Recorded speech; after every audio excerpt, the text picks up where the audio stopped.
everyone, and welcome to another speed build. Today I'm sharing a base game home that I made in Oasis Springs. It's been a while since I made a base game build, I think almost 2 years. So I figured it's about time I make another one because they're of course very useful to those of you who don't have all the packs. As long as you have the base game, you can plop this down in your game, you don't have to worry about anything missing. So I just want to make something that everyone could potentially put into their game.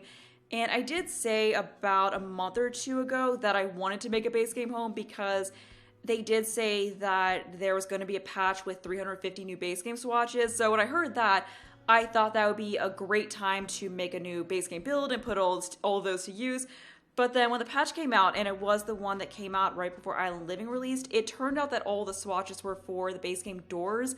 So I was a little disappointed by that because I was hoping we might get some new swatches for couches and curtains, just to make decorating a little bit easier because some of the base game items are kind of lacking good swatches. But yeah, unfortunately it's just for doors, which is still cool. Like, it's still very useful because thanks to this patch I can use some of the base game doors more widely because they'll go with more things. Like, there are those modern base game doors, the ones that you generally use on the inside of the house, that had swatches that weren't really the best. Like, all the swatches had a different color for the door and the frame, and they weren't colors that always went with things. So they added a lot of swatches to that door that had the same color between the frame and the door, and it was colors that were very useful, like pure black and different brown tones. I think there might have been a white color. I'm not 100% sure. I didn't check for that.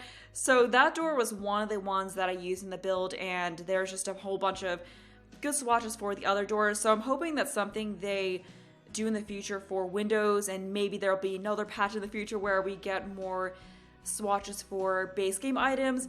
But as far as the build goes, as you can see, I'm making something that's a bit more modern, and that's because the last base game home that I made was this very dated rustic farmhouse. So I thought it would be good to build something that was kind of the opposite of that, so I could use the other, like the more modern base game items that I didn't get a chance to use in that build. And I found that there are actually some fairly decent modern items that came with the base game. Like, some of them aren't really the best, but there was some stuff that I haven't used in a while that is actually pretty good. So I'm surprisingly happy with how this house turned out, because I was kind of worried, given that it's modern, which isn't really my favorite style to build it, and that's a limited pack build. I was just kind of worried that this wasn't really going to come out looking that great, but I'm actually very happy with how this build turned out. I kept this build a bit on the smaller side because, as I said, I wasn't certain about how it was going to turn out, and I didn't want to overwhelm myself by telling myself I was going to make this huge base game home, and then I end up getting stuck and repeating objects and just hating how it's turning out and scrapping it as a result of that. But since this went better than I expected it to, maybe I'll try making some larger base game homes in the future.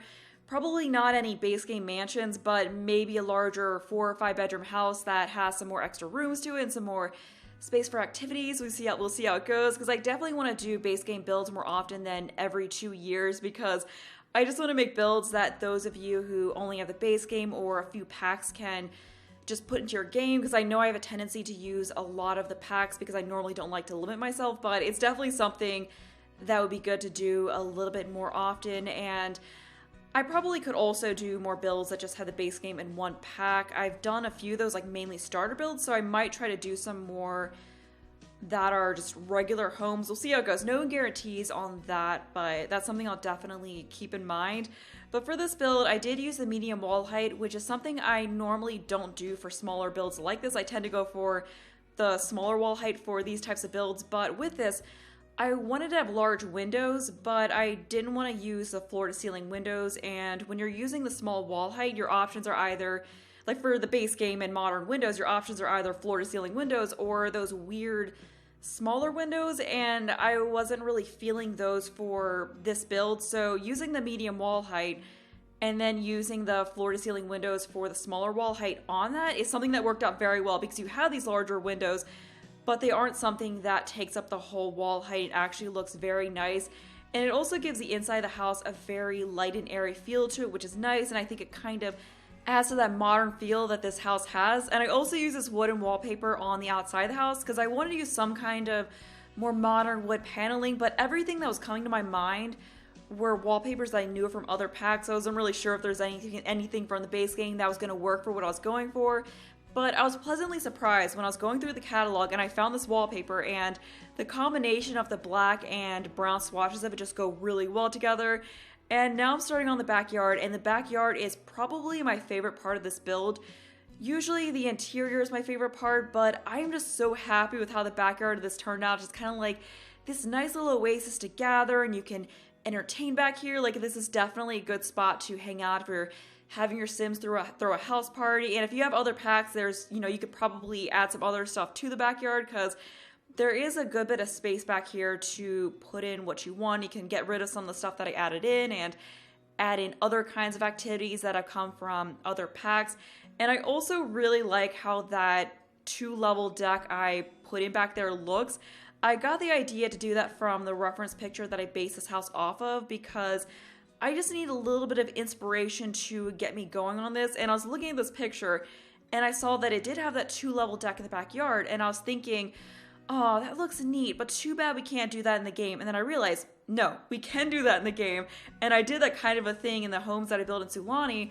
And, since I worked over the water, it'll of course work just over regular land. So I just did that. Basically, what I did was I just stuck a block, or I don't know what the exact term you would use for it was, but I just stuck some flooring down a tile away from that other deck and then raised up slightly so that I could have a staircase going down from the deck off the house to that one.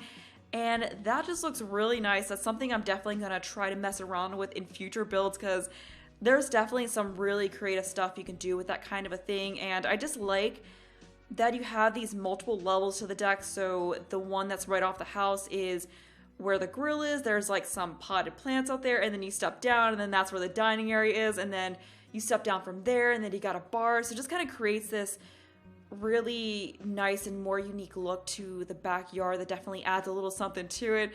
But I'm currently working on the landscaping, and I'm just sticking the standard desert Oasis Springs type plants in here. I was really surprised by how easily the landscaping came to me, because as I said numerous times, it tends to be where I struggle the most with builds, but for whatever reason with this one, it just came really easily to me. Like, I just knocked it out really quickly, so that was great as well. And I also really love how those cypress trees look on the side of the house. It definitely makes it fit into Oasis Springs very well, and it kind of adds this effect of privacy to the house because it kind of partially covers up some of those windows.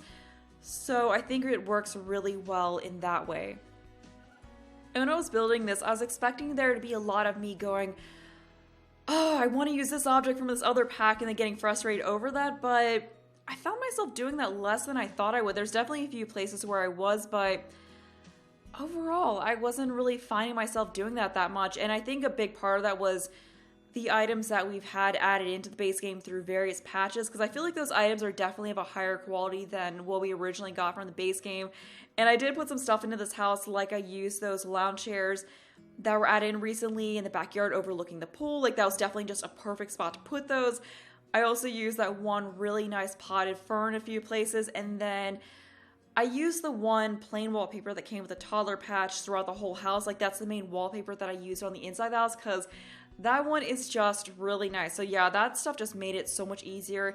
And another thing that was going to make base game builds easier is the 1,000 items. I mean, the 1,000 items aren't all for the base game, but with the most recent patch, if you have all the packs, over 1,000 items have been unlocked in the hidden objects catalog, although you use a slightly different cheat to get into that. I don't remember what exactly the cheat was, but they basically have unlocked most of the, or I think maybe all of the items that you see in the environments in the world. So that just made me so happy, because there are so many creative things that you can do with it. And of course, a lot of them are from the base game. So when building base game homes, you'll have a lot more options to work with. And then also, you know, if you're just doing limited pack builds in general, or just builds in general, you have so many more options to get really creative. Because there have been so many times where I've been working on a build and I'll see something in the world and I'll wish I could just have that to use in the build, like mainly plants. Like, I know I've built on the island in Winterberg, and I found myself wishing I could have some of the trees that I see in the world around it, but unfortunately they're not in the build by catalog, so I can't use them, but now I can. So I am just really looking forward to building more and using those items. Unfortunately, I didn't get a chance to use those in this build because I finished this before that patch even came out. but I'll definitely be using it in upcoming builds. I'm not sure about the next one. It kind of depends on what I do, because my next build might be an apartment, and I'm not sure if there's many stuff that were unlocked that can be used in an apartment. But the idea for my next build is something that's going to be kind of tied to the Create a Sim story mode that was added in with the most recent patch as well, because what I wanted to do was create some sims using that and just kind of go into Create a Sim without much of an idea of what kind of sims I'm gonna make, and just answer the quiz however I feel like answering and just kind of see what sims we get. So I was thinking about making let's say 3 roommates and just answering the quiz however, just kind of figure it out on the fly as I go, seeing what we end up with, and then using the sims that it randomly generates as a base to create the sims, you know, like working with the features that it gives you and just kind of using that as a starting point for the sims that I'm going to create, and then just kind of like figure out the backstory from there based on whatever sims we get. And then I wanted to take those sims and then build a place for them to live using the budget that they get, because with that Create a Sim story mode, you can potentially get more than the regular starting amount. So I thought it'd be kind of cool to take whatever starting amount we get and then build something for them based off of it. So if it's a lower amount, I'm probably going to make an apartment so I can do more with that money. But if they end up getting a lot of money, then I might make a house. So it just kind of depends on that, what the next build is going to be or whatever I feel really suits them best. So I'm really looking forward to both making that Create a Sim and that build. So the Create a Sim will probably be my next video, and then the builds will be after that. So that's something I'm definitely looking forward to, and I haven't really had a chance to check out the Create a Sim story mode yet. So I am really looking forward to getting to try that out.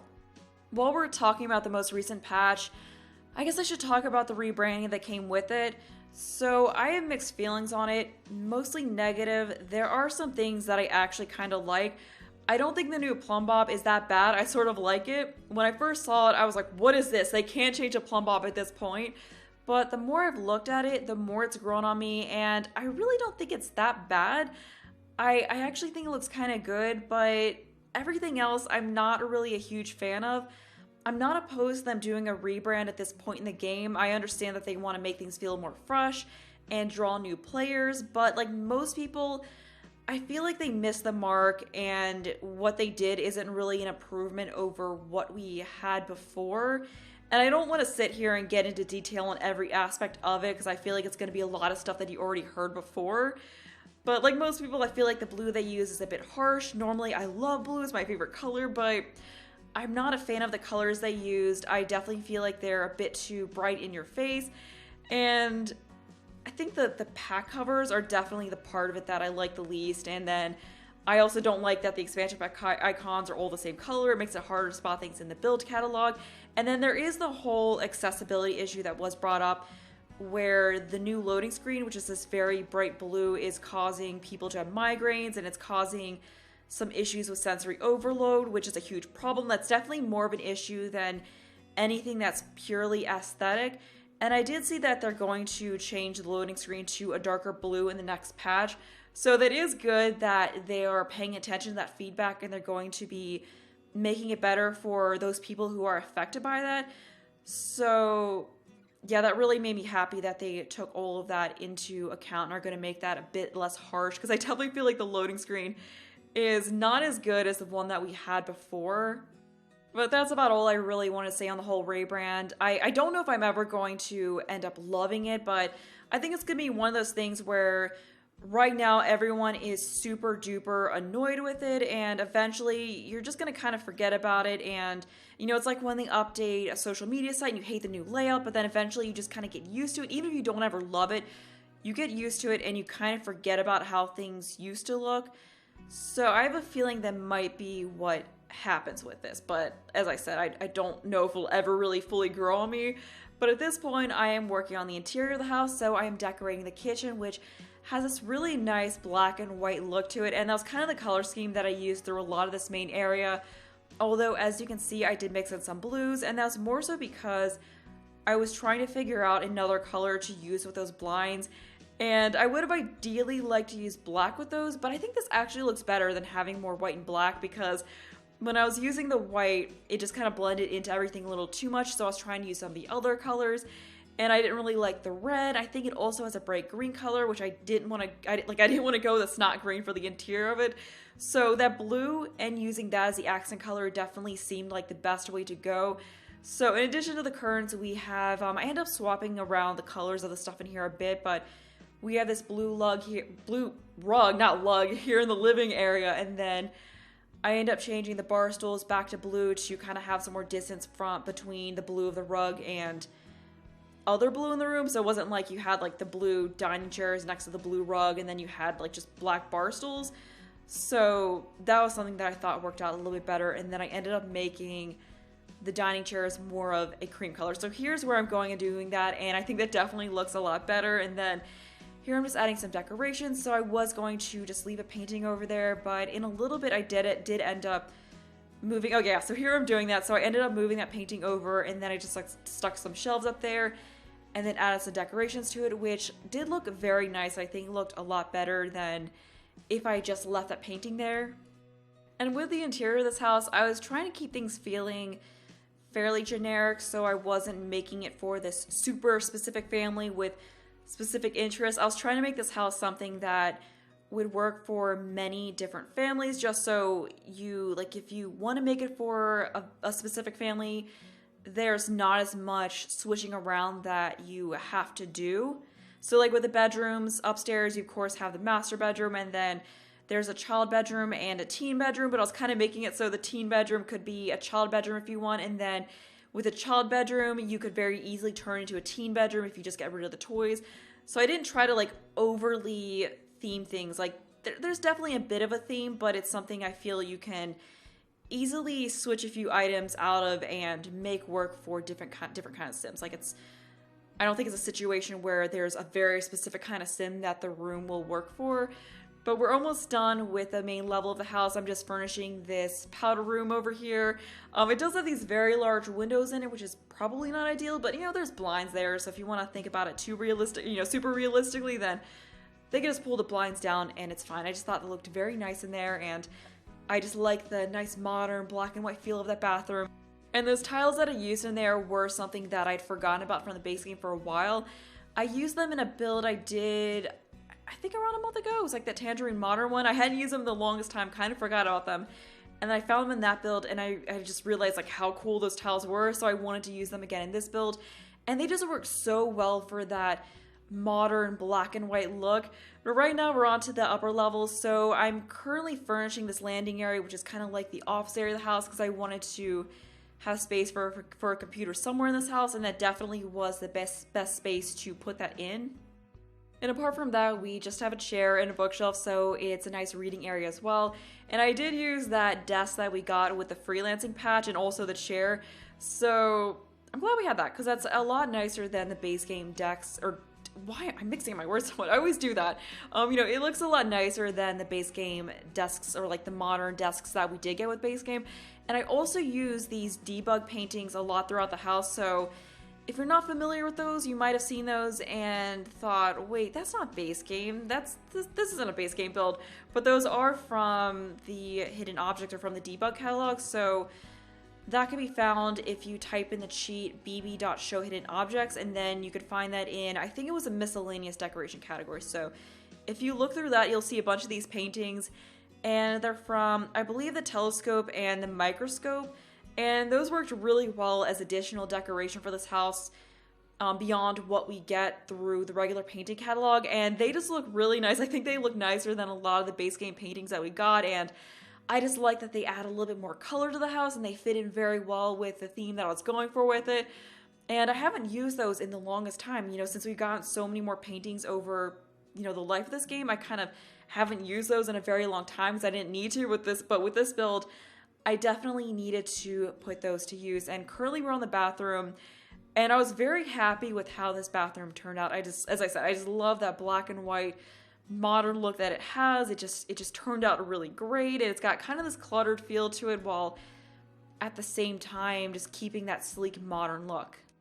Something that was nice about this build was being able to reflect a bit more about how much my building has improved since the base game came out versus now, because I feel like if you compare this build to one of the first ones I built when The Sims 4 came out, there's definitely an improvement. And it was also nice to reflect on the new tools and objects and features that we've gotten to the base game since it first released. You know, we didn't have terrain manipulation when the base game first came out. We didn't even have pools. So it's just cool to, you know, think a little bit more about how we now have all of those things. But we're currently on the master bedroom, and I just went with a similar white, black, and blue color scheme for this, although I did make the blue a little bit brighter in this room, so it is something a bit different. And I know the IKEA-esque end table and wardrobe is a bit blocky, but I actually kind of like those. I do actually kind of like that IKEA look that they have. And in addition to just the regular standard base game or standard bedroom furniture, we do have a TV in this room, so just kind of a nice spot for them to, they just, you know, relax in bed and watch the TV. And I was trying to figure out what to put on this table, so I just thought, why not stick a frog? I know it's kind of random to have a frog there, but I was going to stick that bust sculpture there, but I didn't feel like that quite fit, and I just kind of like the idea that for whatever reason they just have this little pet frog in their room. But we're on to the teen bedroom now, and as I was saying before, this is something that I think could work for a kid, like if you switched out some of the stuff and maybe added some toys in, so it could kind of be for a kid who is a little bit older, on the cusp of aging into a teen. And I did have a music-loving sim in mind for this room, or at least a sim who plays music. So I was trying to add a little bit of personality to this, so I did add both a guitar and a violin to it. And then I also added that one music trophy that you could find in the sculpture section to kind of add to that a little bit. It did take me a bit to settle on the color scheme for this room, you know, just to kind of figure out the rug and the bed cover situation, but it ended up being more of a white, black, and red look.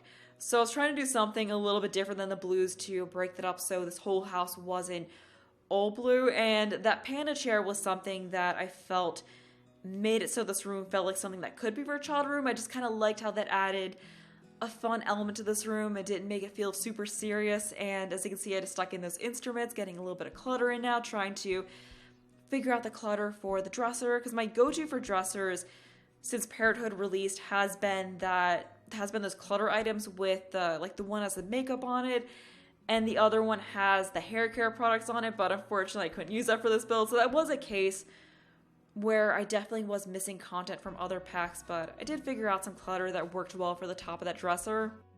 And I thought that little wooden dragon sculpture would be a really cute decoration for the top of the dresser, but currently I'm just getting some posters in all over the room, and that is about it for this one. So after that, we'll be on to the last bedroom in the house, which is the one that I had in mind as a kid's bedroom. And as I discussed, I wasn't trying to make it too childlike. I wanted it to be where, as I said, you could swap out some things and make it work for a teen. So instead of going for the child set of items, I used this bed and used, I can't remember exactly what I used for the end table. I think I used that more, not the one that I used in the parents' bedroom, but I used a different, more modern one, and then we just got the wardrobe in there. So all of that stuff. And the rug, I think you could keep if you want to make this a teen's bedroom, and then you just have to swap out all the stuff on the other side of the room, like that activity table and that giant stuffed animal, because I wanted to try to fit some kind of activity for a child in here, and that was the thing I was best able to fit in. But we're almost at the end of the building part of the video, so as usual, if you want to download this, there will be a link to do so in the description. There'll be other stuff in there, how to find it in-game, and that's going to be all for me, so hope you enjoy the rest of the video.